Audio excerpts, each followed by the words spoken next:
మంచోళ్ళమా చెడ్డోళ్ళమా అని ఎదుటి మనిషిని అడిగి తెలుసుకుంటాము. ఇంకా కొంతమంది అయితే వాళ్ళే ఎదురుగా వచ్చి చెప్తారు. ఇప్పుడు టెక్నాలజీ పెరిగింది కదా, ఎవరి చేతిలో చూసినా సెల్ ఫోనేనాయే. అందుకనే ఈ పార్టీ వాళ్ళు మా పాలన ఎట్లున్నదని పబ్లిక్ని అడిగితే పబ్లిక్ ఏం చెప్పిల్లో ఆ పార్టీ ఏదో తెలుసుకుందాం పాన్రి.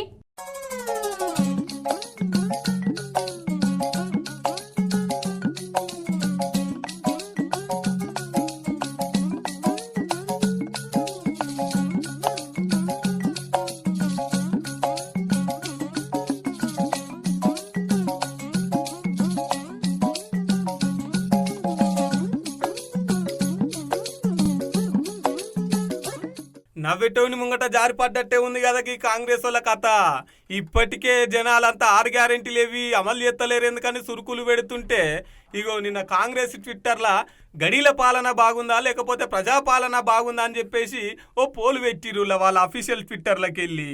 ఏముంది, జనాలు ఆడ బీఆర్ఎస్ అని రాయకున్నా గత సర్కార్ అని రాయకున్నా కూడా ఒక్కటే గుద్దుడు గడిల పాలనే మంచుకుందా అని చెప్పేసి, ప్రజాపాలన బాలే అని చెప్పేసి దీని మీద అయితే నవ్వేటోని ముంగట జారిపడ్డట్టే ఉంది అన్నట్టు కారెడ్డాల మీద కారెడ్డాలు ఆడుతున్నారు మన నాయకులు అయితే.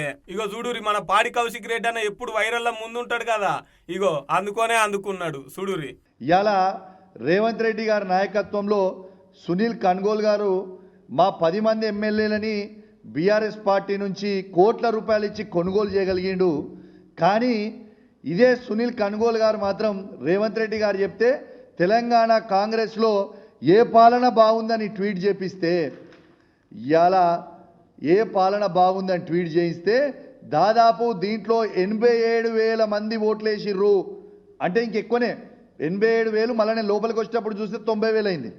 87,000 మంది ఓటేస్తే 67% కేసీఆర్ గారి పాలన అద్భుతంగా ఉందని ఇలా స్వయంగా చెప్పింది కూడా మీ అందరు కూడా చూడొచ్చు. ఇవాళ దీంతో పాటు దీన్ని బట్టే అర్థం చేసుకోవాలి.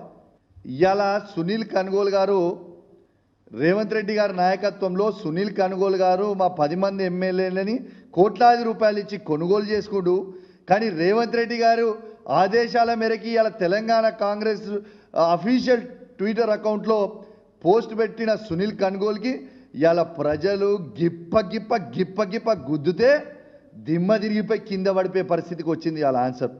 మీదికెళ్ళి ఈ పోలు బాగుంది అంటున్నారు కాంగ్రెస్ వాళ్ళు కూడా.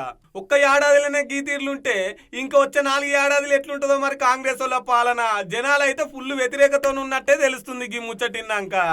ఇది అందరూ రీట్వీట్లు చేసి అటు చేసి షేర్లు చేసి ఇటు చేసి మొత్తం మీద అయితే కాంగ్రెస్ మీద ఎంత వ్యతిరేకత ఉందో పబ్లిక్ అయితే కుల్ల చెప్పేసిర్రు అన్నట్టు. ఈ పోల్ కానీ ఈ పోల్ రిజల్ట్స్ కానీ ఈ పోల్ కండక్ట్ చేసిన ప్రక్రియ కానీ దీంతో మేము ఎక్స్పోజ్ చేయాలనుకున్నవి కానీ ఈ ఎంటైర్ ప్రాసెస్ అయినందుకు నాకు చాలా సంతోషంగా ఉంది. ఎందుకంటే బీఆర్ఎస్ సోషల్ మీడియా గత సంవత్సరంలో వాళ్ళు చేస్తున్న తప్పుడు కార్యక్రమాలన్నీ ఈ పోల్ ద్వారా బయటపడతాయని, అండ్ ఇవి బయట పెట్టి ప్రజలకు తెలియజేయాలన్న ఉద్దేశంతోనే ఈ పోల్ కండక్ట్ చేశాం. ఏం చేస్తారు మరి, ఢిల్లీ నుంచి పెద్దలు వచ్చే వాళ్ళు వచ్చే వీళ్ళు వచ్చే అందరు హామీలు ఇచ్చే కానీ ఇప్పటిదాకా ఒక ఉచిత బస్సు తప్ప మిగతా ఏవి కూడా అమలు అయితలేవాయే. మరి జనాలు గరం కాకపోతే ఏమైతారుల్లా? ఓట్లు వేసుకుంటప్పుడు ఓ మాట, ఓట్లు వేసి గెలిచినాక ఓ మాటనా? గిట్లుంటుందా నాయకులు తీరా అని చెప్పేసి కామెంట్లు మీద కామెంట్లు షేర్లు చేసుకుంటా దీన్ని సోషల్ మీడియాలో చక్కర్లు కొట్టుకుంటేటట్టు చేసిరుల్లా.